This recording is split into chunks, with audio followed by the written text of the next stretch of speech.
Babala po sa matinding init this weekend. Kasagsagan na po ng tag-init sa bansa ngayong linggo.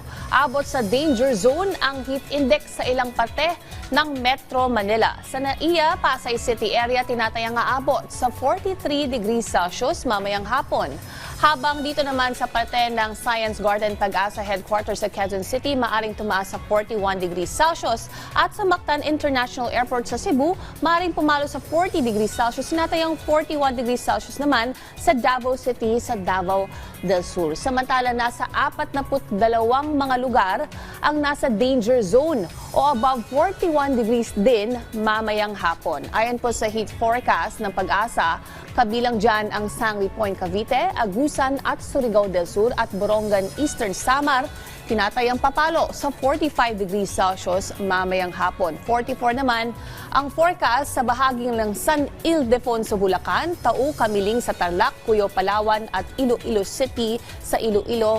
Tinatayang aabot yan sa 44 degrees at posibleng pumalo naman sa 43 degrees Celsius sa Tugigaraw City, Kasiguran, CLSU Muñoz, Ambulong, Infanta, Alabat, Coron, Dumangas, Visu, Baybay, Giwan, Maasin, Dipolog at sa Surigao City. Samantala, aabot naman sa 42 degrees Celsius ang ilang pang mga lugar ayon po yan sa Pag-asa. Kabilang dyan ang Dagupan City sa Pangasinan, Bacnotan sa La Union, Iso Etiague sa Isabela, Baler, Aurora at sa Los Baños sa Laguna, San Jose Occidental, Mindoro at nalalabing pati rin ng Palawan. Maging sa Camarines Norte, Masbate, Sorsogon, Capiz, Siquijor at Western Samar, Leyte, Zamboanga del Sur, Palawan at sa Northern Samar. Ibig sabihin ng higit 41 na heat index, posibleng na po makaranas tayo ng heat exhaustion at heat cramps. Kaya paalala po muli para maiwasan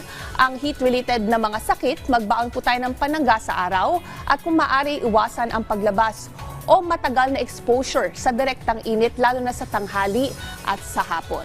Ayon po sa Pag-asa, hindi man umiiral ang hanging silangan o yung easterly sa bansa pero karaniwan po ang mas mainit na panahon sa buwan ng Mayo. Samantala, itong low pressure area na dating bagyong Kaloy ay wala na pong direktang epekto sa ating bansa at posibleng mag-dissipate o malusaw na yan anumang oras ngayong araw o bukas araw ng Sabado. Sa mga nakabakasyon naman this weekend, ito na po ang ating beach weather sa ilang mga destinasyon sa bansa.